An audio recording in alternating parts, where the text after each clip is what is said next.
Recuerdo cómo la estanca y sofocante bodega de nuestro barco se sacudía con el rugido sordo del motor mientras avanzábamos a toda velocidad por la inmensa superficie del Océano Pacífico.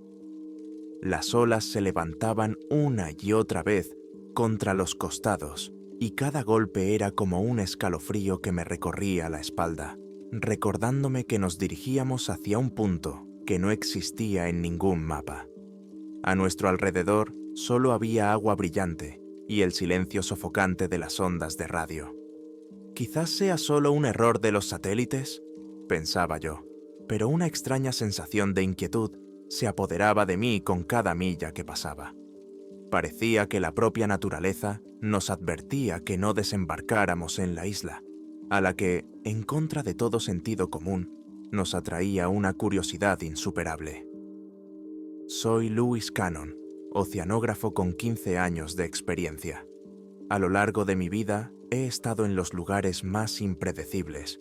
Me he enfrentado a los caprichos del mar embravecido. Me he parado frente a tornados que se formaban en la lejanía y he buscado la adrenalina donde suelen buscarla los desesperados. Pero lo que nuestro equipo ha vivido en las últimas 24 horas no se puede comparar con las aventuras más vertiginosas del pasado. Todo comenzó cuando recibimos unas fotos satelitales de una extraña cadena de arrecifes y las siluetas de una isla que no figuraba ni en los archivos topográficos ni en los documentos históricos. Nadie podía explicar su aparición. Quizás un grupo de volcanes submarinos ha elevado tierra nueva, sugirió un geólogo llamado Thomas Miller. El equipo acordó comprobar la teoría y nos dirigimos a ese punto anómalo, con la esperanza de ser los primeros en pisar territorio desconocido. En el barco Sentinel nos acompañaban 7 valientes exploradores, entre los que se encontraban mi viejo amigo y arqueólogo Anthony Belton, la experimentada bióloga Sarah Marsh, el navegante Henry McFain y varios científicos asistentes. El barco estaba financiado por una fundación privada famosa por su afición a los descubrimientos científicos sensacionales. Todos ustedes contemplaban con entusiasmo la posibilidad de encontrar la Tierra perdida, ya que, en la era de la tecnología y los mapas por satélite, parecía casi imposible toparse con algo tan grandioso y, al mismo tiempo, tan inexplicable. Cuando por fin aparecieron en el horizonte los contornos de la costa, sus corazones latieron al unísono. Como una enorme bestia dormida, la isla se elevaba sobre el borde del agua, rodeada de oscuros arrecifes de piedra que parecían colmillos afilados. Contrariamente a lo esperado, no había corales de colores, ni siquiera algunos tipos de vida marina, que suelen acompañar a cualquier agua costera. Solo veíamos rocas escarpadas y aguas turbias, de las que no se oía ni un solo chapoteo de peces. Esto nos hizo mirarnos en silencio. La impresión era siniestra, pero nadie se atrevió a retroceder. No solo nos atraía el entusiasmo científico, sino también un deseo primitivo de descubrir el misterio de ese lugar. Al desembarcar, sentimos un fuerte olor a vegetación en descomposición, como si alguien hubiera esparcido toneladas de algas marinas y las hubiera abandonado a su suerte. El sol se reflejaba en los charcos de agua turbia que se habían acumulado entre los cantos rodados. Por dentro, todo se contraía con la sensación de que el suelo mismo estaba impregnado de muerte y descomposición.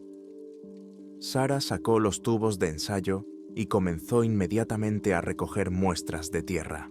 No ocultaba su repugnancia, apartando con un gesto la penetrante hedionda. Nunca había olido algo así. No entiendo a qué se debe. Es como si todo el microcosmos hubiera perecido aquí. Thomas, mientras revisaba el equipo, murmuró que solo se sorprendería de verdad cuando viera pruebas de procesos naturales inusuales. Pero ya no podíamos ocultar la profundidad de nuestra inquietud. Incluso el viento parecía soplar con un gemido hambriento. Montamos un campamento provisional cerca de la costa. El crepúsculo cayó antes de lo habitual en los trópicos. El sol se tiñó de rojo, como avergonzado, y se ocultó tras las nubes bajas. Tenía la aguda sensación de que alguien nos observaba invisiblemente. Montamos las tiendas, encendimos las linternas y al cabo de media hora nos envolvieron el miedo y los espeluznantes sonidos que provenían de las profundidades de la isla. Unos toses agudos, mezclados con un eco burbujeante, llegaban desde la espesura y cuando cambiaba el viento, los sonidos se apagaban, como retrocediendo. Anthony sacó su libreta y dijo en voz baja: «Si hay fauna local aquí, claramente no se parece a nada que conozcamos». Y al decir esto, me pareció ver una sombra entre los troncos de los árboles retorcidos. Por la noche, la mayor parte del equipo trató de no alejarse mucho de la hoguera. Thomas y Sarah se apartaron para examinar las muestras, pero sus acaloradas discusiones sobre la composición química del suelo se entremezclaban con susurros y expresiones fuertes. Sabía que en el fondo se respetaban, pero el miedo socava incluso los caracteres más tranquilos. Incapaz de dormir, me senté junto al fuego y miré hacia la oscuridad. De vez en cuando me parecía ver a alguien acechando en el límite de la zona iluminada. La descarga de adrenalina hacía que mi corazón latiera aún más fuerte. «Es solo el viento», intentaba convencerme. «Es solo mi imaginación». Pero una voz interior me susurraba que debíamos estar preparados para cualquier sorpresa. El primer hallazgo inesperado se produjo a la mañana siguiente. Mientras recorríamos la costa, donde queríamos instalar un receptor adicional para la comunicación por radio, Henry y yo nos topamos con un extraño monumento de piedra.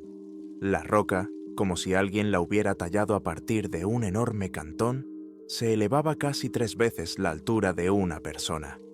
Su superficie estaba cubierta de símbolos, espirales talladas, figuras angulares y siluetas que parecían humanas. Pero los rostros de estas figuras estaban desfigurados, con la boca abierta y las manos como si estuvieran desgarrando algo invisible. «Dios mío, es un tallado auténtico», susurró Henry. «¿Cuántos años tiene?»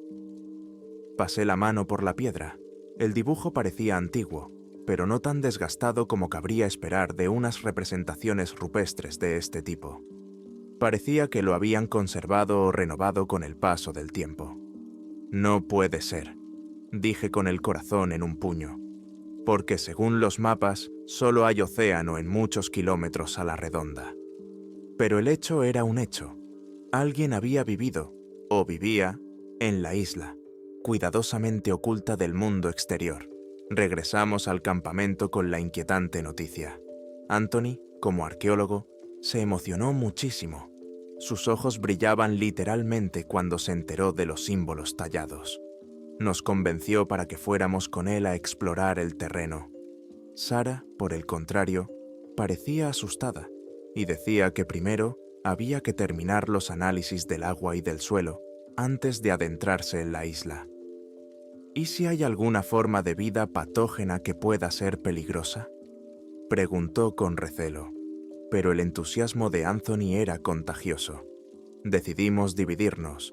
Anthony, Thomas, 2 asistentes, y Henry irían al monumento y adentrarseían en tierra firme, mientras que yo, Sarah y otro compañero llamado Mark nos quedaríamos en el campamento para vigilar el equipo y las comunicaciones por radio. Con cada minuto que pasaba, crecía en mi interior la sensación de que nos esperaba algo más terrible que un simple fenómeno natural anormal. En un momento dado, el viento trajo un sonido débil, como el redoble de unos tambores, aunque era pleno mediodía y aún no habíamos visto ni rastro de personas. Sarah y Mark se miraron cuando oyeron esos golpes sordos. Yo también me tensé. «No estamos solos», susurré, y el aire se volvió más pesado. Nos comunicamos por radio con Anthony, pero dijo que no veía nada sospechoso, salvo unas huellas extrañas en el suelo. Parecía como si estuvieran siguiendo las huellas de un pueblo extinguido hacía mucho tiempo. Sin embargo, el miedo no nos abandonaba. Por la noche, Anthony y su equipo regresaron. Henry estaba pálido y agotado, como si acabara de volver del frente. Thomas, por el contrario, Estaba emocionado. No te lo vas a creer, Luis. Hemos encontrado toda una red de senderos que conducen a enormes plataformas de piedra. En una de ellas había postes carcomidos por el tiempo y en el suelo, zanjas excavadas en las que se habían solidificado manchas oscuras. Parece sangre, y no tan antigua como cabría pensar. Henry tragó saliva y añadió con voz temblorosa. Había varios huesos humanos. Algunos estaban encima, no muy antiguos. Quizás víctimas. Sentí cómo se me erizaba el vello de la nuca. Por primera vez en toda la expedición, comprendí que no nos enfrentábamos simplemente a los ecos de una civilización antigua, sino a algo vivo, a aquellos que aún hoy en día realizan aquí algún tipo de ritual. Intentamos enviar una señal de socorro, o al menos avisar al centro científico principal, pero las radios no salían de la isla. La comunicación por satélite solo emitía un débil ruido blanco. «Es imposible», murmuraba Mark, cambiando de canal sin éxito. Decidimos que por la mañana nos adentraríamos en la isla, pero en un grupo más organizado, para entender con quién estábamos tratando. La noche transcurrió inquietante. Tuve pesadillas. Veía una plataforma de piedra cubierta de un líquido rojo. Oía golpes hipnóticos de tambores y veía innumerables sombras que me rodeaban, extendiendo sus manos, de las que brotaba un pus oscuro. Me despertaba empapado en sudor frío, pero solo era un breve destello de sueño. Alrededor del campamento se oían realmente ruidos y unos extraños sonidos guturales que recordaban los gemidos de un animal hambriento. Al amanecer nos reunimos. Se decidió que iríamos todos. Dejar a alguien solo en el campamento parecía demasiado peligroso, sobre todo después de los terribles hallazgos. Cuando nos adentramos en la selva para llegar a las misteriosas plataformas de piedra que había descubierto Anthony, no podía quitarme de la cabeza la sensación de que nos estaban guiando por una ruta preparada de antemano. Las ramas se rompían bajo nuestros pies, los árboles se curvaban en ángulos extraños y a menudo nos encontrábamos con extrañas esculturas hechas con ramas y huesos de animales colgados de las enredaderas. El camino estaba marcado por cortes en los troncos, similares a señales. Alguien quería que siguiéramos esos senderos. A la hora del almuerzo, llegamos a un amplio claro, rodeado de árboles quemados. Parecía que allí había habido un terrible incendio, pero los rastros eran relativamente recientes. Destacaba una plataforma circular de piedra con profundos surcos oscuros, parecidos a canales para el drenaje de líquidos. En el centro se alzaba un tótem de huesos que recordaba a una columna vertebral humana, adornado con un cráneo con los dientes arrancados. Me estremecí al pensar que podía ser un cráneo humano real y no una hábil falsificación. Sarah apartó la mirada horrorizada. Mark se agarró instintivamente a su mochila, como si pudiera protegerlo de la realidad que se abría ante sus ojos. Y entonces, en medio de aquella espeluznante escena, Anthony fijó la mirada en algo que yacía a los pies del tótem. Era un libro, más bien algo parecido a un manuscrito, hojas toscamente cosidas con fibras, con manchas oscuras en las páginas. La mayor parte del texto era ilegible, escrito con símbolos extraños, pero en algunas páginas había dibujos. Henry, con manos temblorosas, comenzó a hojear las imágenes. Entre ellas había personas, rodeando cuerpos atados alrededor de una hoguera, y también escenas violentas en las que esos cuerpos eran desmembrados y devorados. El fuego ardía en el fondo. Los participantes en los rituales representados llevaban máscaras en el rostro, sus ojos estaban vacíos y alrededor de la boca tenían gotas o manchas de alguna sustancia. Anthony aclaró que este tipo de bocetos se encontraban en contextos históricos de cultos, pero que algo en estas ilustraciones se salía de los cánones habituales. Había demasiados detalles sobre el sufrimiento de las víctimas y daba la sensación de que el artista, o más bien el sacerdote ilustrador, lo había visto más de una vez. Apenas nos habíamos recuperado del shock cuando, al otro lado del claro, se oyó un crujido de ramas. Entre las sombras de los árboles se divisaban siluetas humanas. Al principio los tomamos por investigadores, pero pronto nos dimos cuenta de que nos habíamos equivocado. Eran figuras bajas, delgadas, con la piel extrañamente grisácea, y los rostros llevaban máscaras toscamente talladas en madera que representaban sonrisas antinaturales. En las manos sostenían largas lanzas o palos afilados. Nadie hacía movimientos bruscos, aunque la tensión era tal que cualquier ruido podía desencadenar una explosión. Sentí que algunos de los nuestros empezaban a temblar por todo el cuerpo. En el aire flotaba un olor a carne podrida, mezclado con un aroma nauseabundo, posiblemente procedente de las personas enmascaradas. Durante unos instantes nos limitamos a intercambiar miradas sin saber qué hacer. Intenté dar un paso adelante, levantando las palmas de las manos abiertas para mostrar que no teníamos malas intenciones. Pero uno de los aborígenes lanzó un grito desgarrador. Su grito sonó más bien como el chillido de un animal moribundo. Otros se unieron al grito, y ante nosotros se presentó una escena espantosa de furia salvaje. Los enmascarados se abalanzaron sobre ustedes, blandiendo sus lanzas y gritando algo ininteligible, más parecido a sonidos que a palabras. Una sensación de terror primitivo se apoderó de todo mi ser. Empezamos a retroceder. Alguien sacó una bengala de la mochila, el único arma que teníamos, y disparó al aire. El destello brillante distrajo por un momento a los atacantes, pero eran demasiados, y nosotros estábamos demasiado asustados. Comenzó el pánico. Uno de los asistentes echó a correr entre la maleza y 3 aborígenes se lanzaron tras él.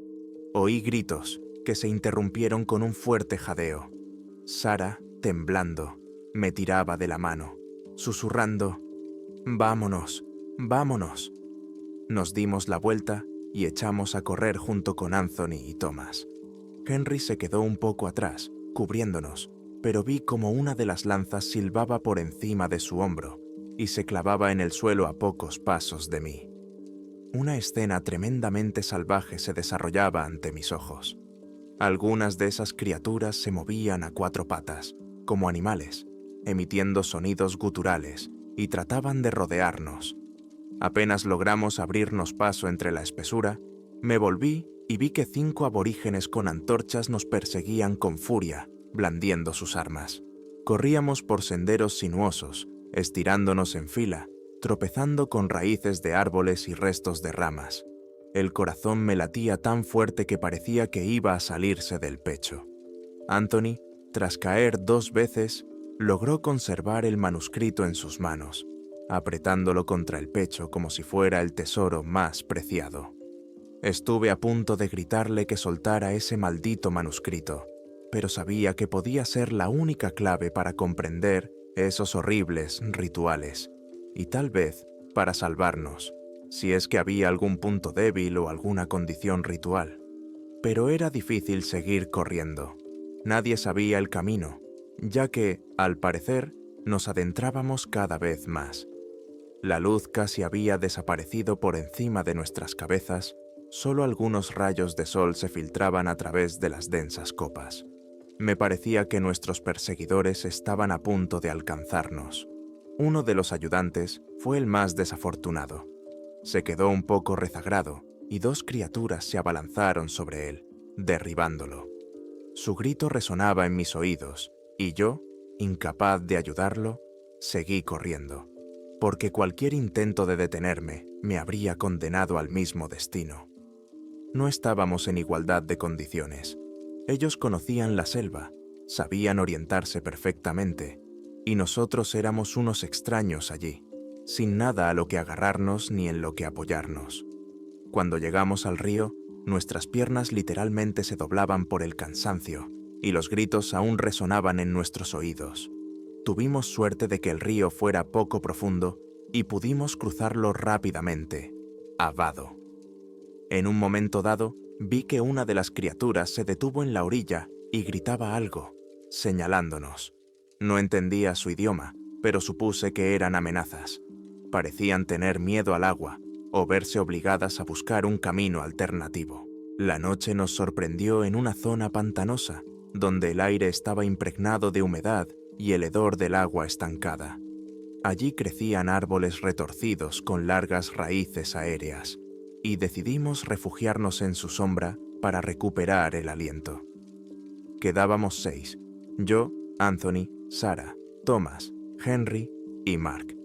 Todos teníamos rasguños y la ropa rota, y Anthony tenía la cara arañada por las ramas.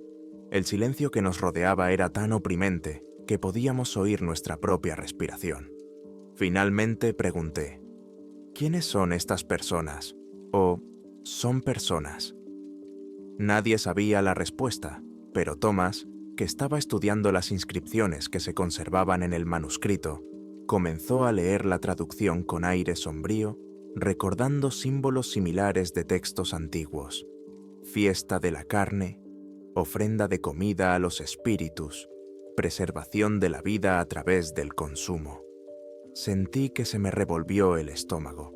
Resultaba que estos lugareños no eran simplemente caníbales, sino que consideraban su repugnante ritual como un vínculo con algún tipo de deidades oscuras o espíritus de la isla.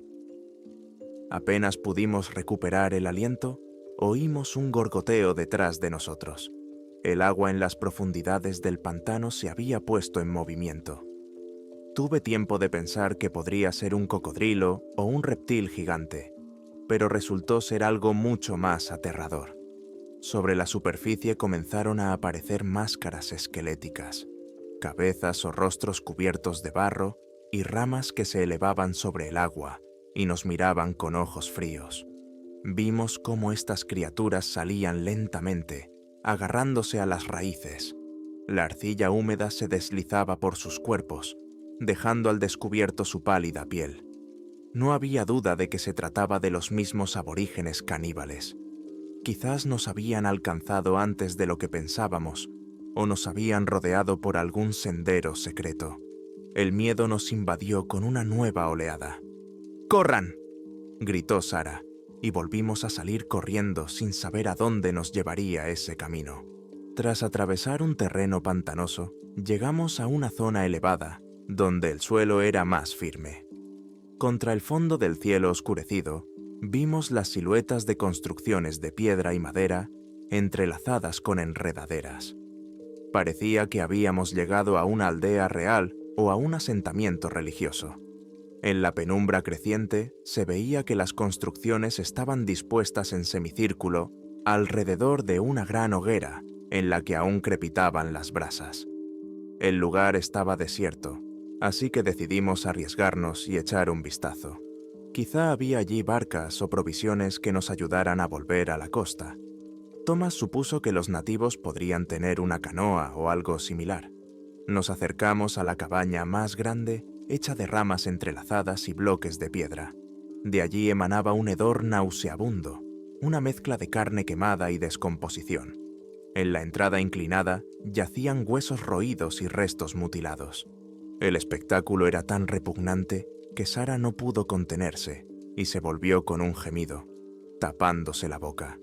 Sentí que las rodillas me temblaban. Los cadáveres eran claramente humanos y muchos de ellos recientes. Al parecer, los rituales de sacrificio habían tenido lugar allí hacía muy poco.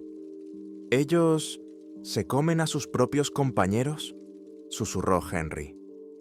Anthony negó con la cabeza. No creo que sean compañeros. Probablemente sean personas que llegaron accidentalmente a su isla o se comieron unos a otros si no había otras víctimas. Es como si se sometieran a una especie de sed de carne en nombre de sus dioses. Entramos. En las paredes de la cabaña se veían los mismos símbolos que en los monumentos de piedra, solo que aún más aterradores, pintados con una pintura roja que parecía sangre seca. En el centro había un fogón alrededor del cual yacían objetos dispuestos, claramente máscaras rituales decoradas con colmillos, vasijas con restos de algún líquido. Me senté junto a uno de los cuencos, tratando de entender qué era lo que había allí. El olor me golpeó la nariz con una oleada de náuseas. En lo que vi se adivinaban fragmentos de carne humana, pelo y huesos. Thomas de repente me agarró por el hombro y me susurró en voz baja: «Silencio, hay algo ahí». En un rincón alejado, detrás de un montón de pieles o heno, se escondía efectivamente un ser. Solo pude ver unos ojos negros y brillantes. En un instante, saltó y se precipitó hacia la entrada. Era un niño. A través de la capa de pintura de la cara y la arcilla de las manos, se adivinaban unas extremidades delgadas, propias de un adolescente. Salió de la cabaña antes de que pudiéramos reaccionar. Inmediatamente se oyeron gritos fuera, gritos agudos, llenos de odio. Probablemente el niño había dado la alarma. Nuestro equipo salió en pánico de la cabaña y vio que, en la penumbra, los habitantes del pueblo acudían corriendo desde todas partes. Ahora eran al menos 3 docenas, la mayoría con antorchas, lanzas y cuchillos de hueso y piedra en las manos.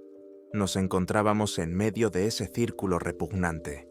Para nuestro horror, sacaron de varias cabañas una especie de tambores hechos de piel seca y huesos.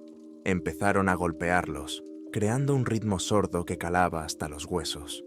Era un ritual espantoso, y nosotros formábamos parte de esa ceremonia. Un zumbido insoportable se arremolinaba sobre nuestras cabezas, y un pensamiento aterrador se apoderó de nuestro corazón. Iban a sacrificarnos. Thomas intentó gritar, hacer alguna señal para indicar que no éramos enemigos. Pero los enmascarados parecían no oírnos. Estaban absortos en el ritmo. Sarah se apretó contra mí, temblando, con el rostro pálido como la cera. Henry y Mark se acercaron al centro, comprendiendo que ya no había dónde huir. No sabían cómo luchar, no tenían armas de fuego, solo una pistola de fogueo, y solo le quedaban 2 balas. Anthony apretaba desesperadamente el manuscrito, como si el libro pudiera salvarlos. El redoble de los tambores se hizo más fuerte, y en un momento dado, cuando el ruido alcanzó su punto álgido, se abalanzaron sobre ustedes como un único organismo depredador. Todo sucedió muy rápido. Varias máscaras se lanzaron hacia ustedes, retorciéndoles los brazos y empujándoles hacia una mesa de piedra que se alzaba junto a una de las cabañas. Me resistí con todas mis fuerzas, pero los golpes llovían sin piedad. Por el rabillo del ojo vi a Sarah gritando y a Henry luchando con 2 aborígenes, tratando de escapar. Uno de los nativos clavó su arma de piedra en Mark, que se desplomó en el suelo, escupiendo sangre. Sentí que me arrastraban hacia una mesa de piedra cubierta con unos trapos empapados en sangre seca.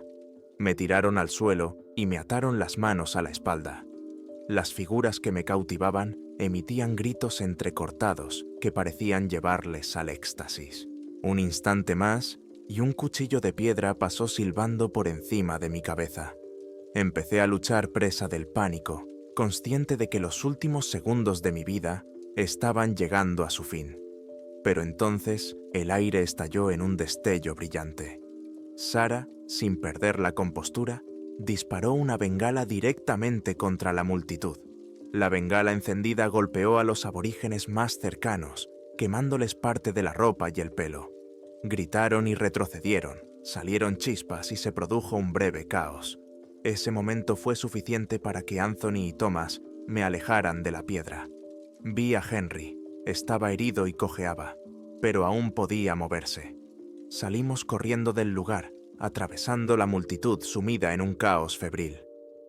Parte de los nativos, presa del pánico tras el estallido, no se orientaron de inmediato. Otros se lanzaron en nuestra persecución, pero eso nos dio unos instantes de ventaja. Ahora éramos 5, contando al herido Henry, al que llevábamos del brazo. Corríamos sin mirar atrás, guiados únicamente por el instinto primario de supervivencia. Tenía una sola bala para la pistola de señales y sabía que era mi último recurso. El aliento me quemaba los pulmones y las piernas me temblaban de cansancio. Pero el miedo nos empujaba hacia adelante, obligándonos a superar el dolor. En un momento dado, el sendero nos llevó a una subida de piedra y comprendí que estábamos volviendo a la costa.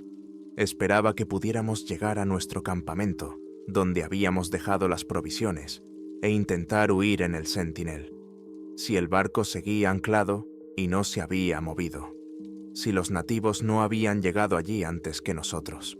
Después de media hora de carrera agotadora, llegamos a un lugar que se parecía a nuestro campamento original. Pero enseguida sentimos que algo andaba mal. Las cenizas donde había estado nuestra hoguera estaban revueltas.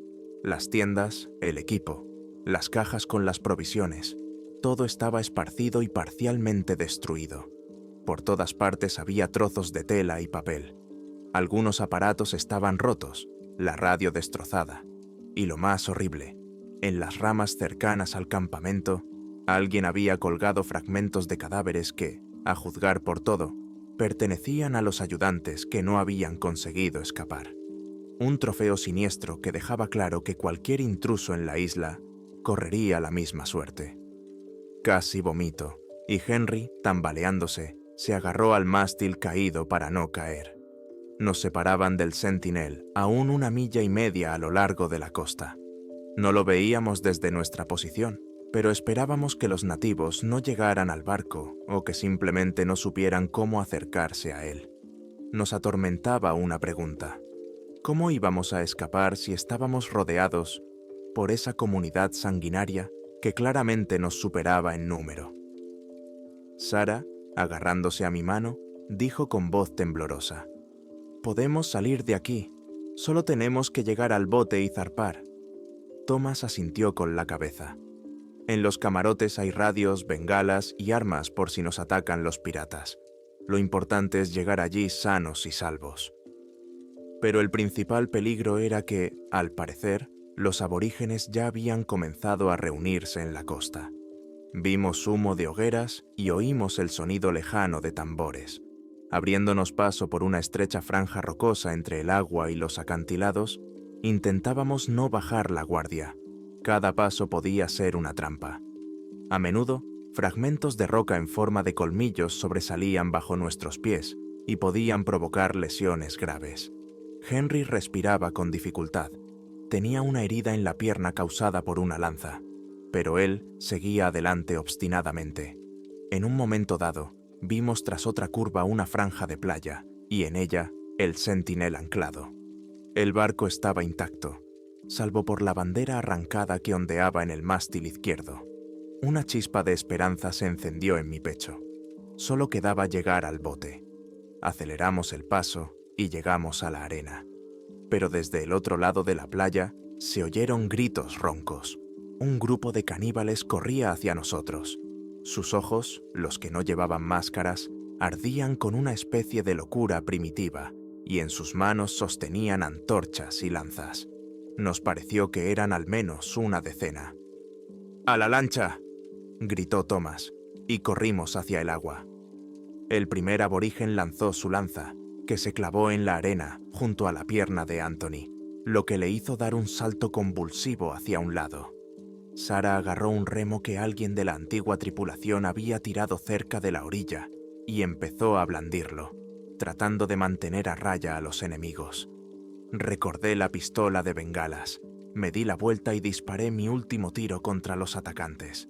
El cohete rojo atravesó la oscuridad de la noche y, silbando, se estrelló contra el hombre de la antorcha. Por la sorpresa, este retrocedió, estallando junto con su ropa y cayendo a la arena. Pero los demás no cesaron en su ataque, sino que se enloquecieron aún más. Eso nos dio unos segundos. Logramos empujar el bote al agua. Henry y Thomas saltaron a bordo, seguidos por Sara. Yo cogí al asustado Anthony y ambos nos dejamos caer en la barca que se balanceaba sobre las olas. Se oyó un grito desgarrador. Los aborígenes habían llegado a la orilla. Algunos de ellos se lanzaron al agua, tratando de alcanzarnos a nado. Remamos con todas nuestras fuerzas, sin perder ni un segundo, a pesar del cansancio. Sentía que ya casi no me quedaban fuerzas, pero la visión de nuestra goleta salvadora, a la que solo nos separaban unas decenas de metros, nos daba adrenalina. Al llegar a una profundidad suficiente, nos dimos cuenta de que los nativos no se atrevían a seguir nadando. Al parecer, su cultura temía las aguas profundas, o existían tabúes que les prohibían abandonar un determinado límite de la isla. Se detuvieron gritando maldiciones o conjuros. Al menos eso nos pareció a ustedes. Y nosotros, sin volvernos, finalmente nos acercamos al Sentinel. Subir a bordo sin escalera no fue fácil, pero después de 10 minutos de esfuerzos convulsivos, logramos salir a cubierta. Allí nos esperaba una nueva ola de horror. La cubierta estaba cubierta de sangre y el aire olía a muerte. Por lo que parecía, los miembros restantes de la tripulación, si es que quedaba alguno, se habían enfrentado a los aborígenes. Por todas partes había rastros de lucha y equipo destrozado. Oíamos crujidos en el barco, golpes sordos, como si alguien se escondiera dentro. A Henry le fallaban las piernas y Sarah intentaba ayudarlo a sentarse. Tuve que tomar el mando. Revisemos el motor, la cabina de radio, cojamos todo lo necesario y salgamos inmediatamente a mar abierto antes de que oscurezca del todo. Dije, tratando de sonar seguro. Thomas y Anthony corrieron por la escalera para arrancar el motor. Sarah y yo fuimos a la cabina para comprobar la radio. Por el camino nos topamos con el cadáver de uno de los marineros, que tenía una enorme herida en el costado, aparentemente causada por un cuchillo de piedra. Cerca de allí estaba la cabina de radio, con la puerta forzada. Dentro todo estaba destrozado y los cables arrancados. «Maldita sea», murmuré. Sarah me miró y preguntó, «¿Quizás el motor se ha salvado?» En ese momento, oímos a Tomás gritar desde la cubierta. «¡Eh! ¡Funciona!», gritaba, ahogando el rugido del motor al arrancar. Suspirando, corrimos hacia atrás. Esto nos daba esperanzas de poder zarpar, aunque fuera sin comunicación exterior. Mientras levantábamos el ancla, una multitud de aborígenes con antorchas se reunía en la orilla. Gritaban y golpeaban tambores, despidiéndonos con un aterrador rugido coral. Miré a lo largo de la línea de flotación. Allí yacían varios cuerpos que no habían logrado subir al barco. Quizás eran nuestros compañeros. Me invadió un agudo sentimiento de culpa. Hacía solo unos minutos, esas personas eran miembros de la tripulación. Sin embargo, los sentimientos cedieron ante la furia por sobrevivir, y en mi sangre bullía una mezcla de horror y alivio. Lentamente, empujado por las olas oscuras, el Sentinel comenzó a alejarse de la costa. Veíamos luces danzantes y oíamos un rugido frenético. Los aborígenes parecían correr a lo largo de la costa, gritándose unos a otros, pero ya no podían hacer nada. La isla quedaba a nuestras espaldas, como una enorme trampa monstruosa que no había podido cerrarse definitivamente sobre ustedes. La noche les sorprendió bajo los temblorosos rayos de las débiles lámparas. En la cubierta reinaba el silencio. Nadie encontraba palabras. Habíamos perdido a muchos. Habíamos vivido una pesadilla que no cabía en la cabeza. Anthony, pegado a la borda, abrió el manuscrito. «Mire», me dijo, volviéndose hacia mí. «Aquí hay algo que puede explicar por qué la isla no aparece en los mapas». Pasó el dedo por los símbolos. «Aquí se habla de un océano oculto y de un obstáculo para los extraños, de que los dioses de la isla la cerraron a la vista de los humanos para poder celebrar sus rituales en la eternidad. Al parecer, se trata de una zona anómala». Me estremecí. «Espero que nos alejemos de allí para siempre. Nadie debe volver aquí. Nunca». Parecía que habíamos dejado atrás lo peor. Habíamos arrojado por la borda varios cadáveres que habíamos encontrado en la cubierta, para que al menos descansaran en las profundidades del mar. Henry, que gemía de dolor, yacía en el camarote y necesitaba atención médica urgente. Pero, ¿a dónde podían ir en mar abierto sin comunicación estable ni mapas? Decidimos guiar el barco con el navegador, que aún funcionaba, con la esperanza de llegar a las coordenadas habituales. Los recuerdos espantosos de la isla me perseguían. En cuanto cerraba los ojos veía rostros desfigurados, rituales y caras hambrientas. Todo mi ser gritaba que aquel lugar estaba maldito. Al segundo día en el mar nos enfrentamos a un nuevo problema. Se avecinaba una tormenta y el motor del Sentinel fallaba, a juzgar por los golpes y las interrupciones. Thomas y Anthony intentaban arreglarlo con las herramientas que les quedaban. Sarah estaba sentada junto al herido Henry, cambiándole el vendaje, mientras yo permanecía al timón, observando las olas que ya comenzaban a sacudir el barco. En mi mente, inevitablemente, aparecían la isla y las multitudes de caníbales. Me invadió una mezcla ardiente de miedo y amargura, pero no quedaba más remedio que continuar. De repente, algo se movió dentro de mí y comencé a sentir un nuevo temor. ¿Y si los aborígenes nos habían maldecido?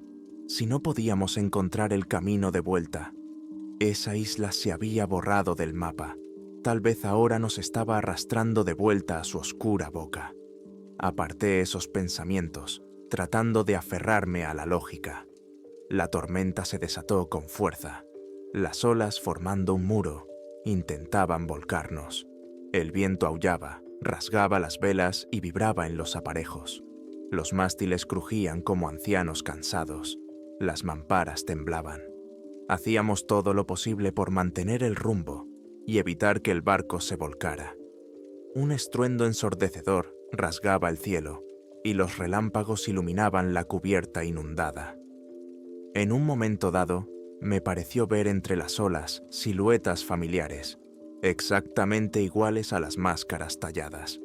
Pero, al parpadear, comprendí que era solo un juego de mi miedo y la luz de los relámpagos.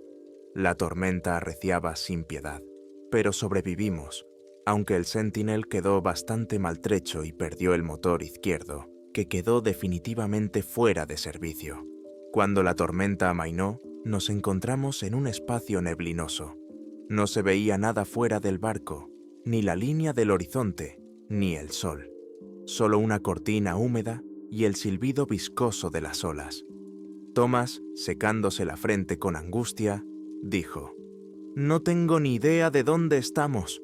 El navegador nos lleva a algún sitio, pero parece que las señales están distorsionadas otra vez». Anthony añadió: «¿En esta zona de niebla? Pareceré loco, pero siento que la isla está cerca, como si nos estuviera atrayendo de vuelta». Me invadió un sudor frío. Imaginé que, en cuanto se disipara la niebla, volveríamos a ver la siniestra línea de la costa. Al parecer, todos pensaban lo mismo, pero nadie se atrevía a decirlo. Nadie dijo una palabra. El terror se había apoderado de nosotros. Después de varias horas más de agonizante deriva, notamos que la niebla comenzaba a disiparse. El agua se calmó y delante de nosotros apareció un rayo de sol. Sentí que se me paraba el corazón. ¿Habíamos salido? Lentamente, el barco salió del abrazo mortal de la niebla y vimos el mar infinito. Ni una sola isla en el horizonte. En su lugar, a lo lejos se divisaban las siluetas de un gran buque de carga, a juzgar por su sirena. «Estamos salvados», susurró Sarah, y las lágrimas brotaron de sus ojos. Encendí el transmisor de emergencia que quedaba, tratando de establecer comunicación. Después de media hora de tensa espera, se oyó una voz en inglés entrecortado por el altavoz. Nos llamaban y preguntaban si necesitábamos ayuda. No podía creer que realmente estuviéramos escuchando una voz humana y no un rugido aterrador. La ayuda llegó rápidamente. Subimos a bordo de un buque de carga, donde nos recibieron con perplejidad. «¿Quiénes son ustedes? ¿De dónde vienen?» Contamos tonterías sobre la isla siniestra, los caníbales, los rituales, pero los marineros solo negaban con la cabeza al ver nuestra ropa destrozada y escuchar nuestras descripciones delirantes. Quizás pensaban que habíamos sobrevivido a un naufragio y que sufríamos un trauma psicológico. Pero cuando mostramos el manuscrito de Anthony, aunque la verdad nadie podía leer esos símbolos, tampoco fue fácil disipar las dudas sobre nuestra espantosa historia. El capitán del buque de carga llamó a la guardia costera y les informó del rescate de los supervivientes. Sabíamos que nos esperaba una interminable serie de interrogatorios. En el puerto al que nos llevaron no había ninguna información sobre la existencia de ninguna isla en esas coordenadas. Los mapas lo afirmaban claramente. En un radio de 300 millas marinas solo había océano abierto. Parecíamos unos locos, con nuestros cuerpos destrozados, la sangre seca en la ropa, las terribles heridas de Henry y aquel siniestro manuscrito. Al principio, los médicos y los representantes de las autoridades nos trataron con compasión. ¿Quién sabe qué desgracias pueden ocurrir en el océano? Pero en cuanto mencionamos a la tribu caníbal, los ídolos de piedra y los rituales espantosos, empezaron a mirarnos con recelo. Cada vez veíamos más dudas y desconfianza en sus ojos. A los pocos días, cuando terminamos el reconocimiento médico y nos recuperamos un poco, nos recomendaron encarecidamente que dejáramos el tema. Anthony, Sarah, Thomas, Henry y yo decidimos que no íbamos a callar la verdad, pero nos convencieron. No hay ninguna isla desconocida, ninguna civilización antigua. Es solo un trauma, una alucinación colectiva. Sin embargo, las cicatrices en nuestros cuerpos y el horror en nuestros ojos decían lo contrario. Anthony intentó buscar pruebas, hojeando libros de arqueología, tratando de encontrar cualquier mención de cultos caníbales similares a los que habíamos descrito, estudiando los dibujos de los manuscritos, pero no encontró nada parecido.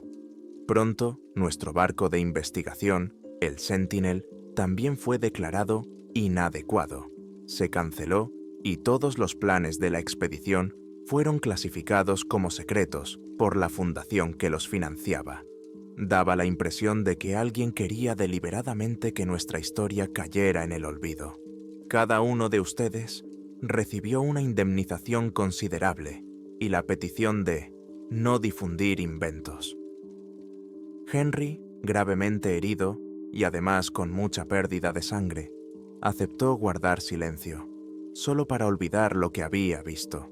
Sarah intentó protestar, pero luego también se rindió al comprender que a nadie le importaban nuestras revelaciones. Solo Anthony siguió estudiando en secreto el manuscrito e intentó llamar la atención de la prensa, pero sin éxito. Nadie quería escuchar. Pasaron las semanas. Nos separamos, cada uno tratando de volver a su vida anterior. Pero no había paz. Me perseguían pesadillas. Veía aquel mismo lecho de piedra, oía los tambores, sentía el olor de la carne quemada. Una noche me desperté porque me pareció oír el ruido de pies descalzos y el roce de aquellas máscaras. Parecía que estaban por todas partes, atravesando las paredes. Empecé a beber para poder dormir, y cada vez que cerraba los ojos, oía el mismo ritmo hipnótico. Unos meses más tarde, Anthony me llamó muy alterado. «Louis», dijo apresuradamente, «creo que he descifrado parte del código. Esos hombres no solo son caníbales, sino que creen que devoran el alma para vivir eternamente, transmitiendo una esencia ancestral de generación en generación. He encontrado indicios de que pueden abandonar la isla cuando llega el momento del ritual de intercambio de vidas». Me estremecí al oír esas palabras. «Pero la isla es prácticamente imposible de localizar», objeté. «Sí», respondió Anthony. «Pero, ¿y si ellos son capaces de encontrarnos?» Desde entonces, intenté por todos los medios no pensar en ello. Pero un par de semanas más tarde, al regresar a casa tarde por la noche, vi en el umbral de la puerta una extraña figura tallada en madera que me recordaba aquellos símbolos. Estaba manchada de algo oscuro, quizá pintura. Junto a la figura había un mechón de pelo arrancado a tiros. Casi grité de horror. Si realmente eran capaces de salir de su maldita isla, ninguno de nosotros estaría a salvo. Hasta el día de hoy sigo viviendo, tratando de no llamar la atención. Siento que la muerte respira en mi nuca, que esas criaturas de la isla neblinosa esperan el momento en que puedan volver a organizar su fiesta de la carne. No sé si la isla existe realmente o si solo se manifiesta ante aquellos que perturban su paz. Pero mi sangre se hiela al pensar que no fue un sueño. Todo sucedió de verdad, y en algún lugar, entre las olas del Océano Pacífico, se esconde el oscuro corazón de una antigua civilización que vive más allá del límite de la comprensión humana. No puedo predecir cuándo decidirán aparecer aquí, pero sé una cosa: nadie lo creerá hasta que se encuentre en un altar de piedra, rodeado por los ritmos de tambores de la locura, mirando a los ojos a criaturas que encuentran un placer especial en destrozaros en pedazos para llevar a cabo un ritual espantoso. Y eso es quizás lo más aterrador. Hemos abierto la puerta a su mundo, y ahora no se cerrará. Nosotros mismos lo hemos provocado, y si la isla que no aparece en el mapa aparece de repente ante el barco de alguien, no hay duda de que no todos volverán con vida. El silencio los envolverá, y el redoble de los tambores se llevará a los últimos restos de esperanza. Porque en esa costa olvidada por Dios no hay piedad ni salvación, y siento que mi tiempo se acaba.